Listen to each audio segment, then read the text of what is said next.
அம்மா மக்கள் முன்னேற்ற கழக பொதுச் செயலாளர் திரு டிடிவி தினகரன் நம்முடைய இணைந்து இருக்கிறார். சார், இந்த எலெக்ஷன் ப்ராசஸ் போயிட்டு இருக்கு, நீங்க கூட்டணிலாம் பேசிட்டு வர்றதை பார்க்க முடியுது.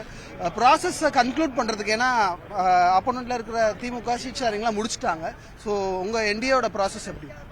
என்டிஏல இன்னும் 2-3 நாள்ல மேக்சிமம் 1 or 2 daysல சீட் ஷேரிங் எல்லாமே முடிஞ்சிடும்.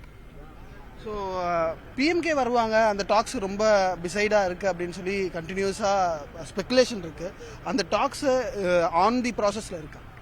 அதாவது இன்னும் ஒரு நாட்கள்ல என்டிஏ கூட்டணியில எந்தெந்த கட்சிகள் இருக்கின்றது என்பது தெரியும். அது ஒரு மெகா கூட்டணியாக அமையும் என்பது இன்னும் 2-3 நாள்ல உங்களுக்கு தெரியும்.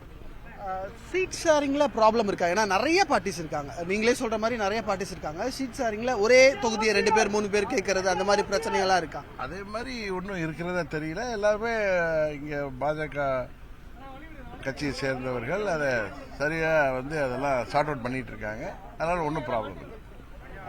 இந்த எலெக்ஷன்ல மெயினா இந்த ப்ராப்ளமா கொண்டு போய் சொல்லணும், அல்ல இந்த விஷயத்த கொண்டு போய் சொல்லணும், எதை வச்சு வாக்குகளை வாங்க போறீங்க? ஏன்னா 10 வருஷம் பாஜகவுடைய ஆட்சி, அவங்களோட என்டிஏ கூட்டணியில ஒரு ஆன்டி இன்கம்பன்சியும் இருப்பதற்கான சூழல் இருக்கு. அது தமிழகத்தில் அதிகமாகவே இருக்கும் பாஜகவோட. அப்போ இருக்கிறது அது எப்படி சரி கட்டப்படும்?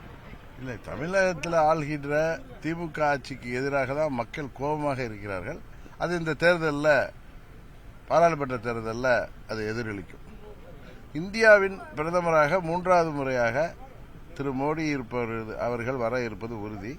இந்த முறை தமிழ்நாட்டில் என்டிஏ ஒரு மாபெரும் வெற்றியை சந்திக்கும் என்பதுதான் எல்லோருக்கும் தெரிந்த ஒரு விஷயமாக இருக்கிறது.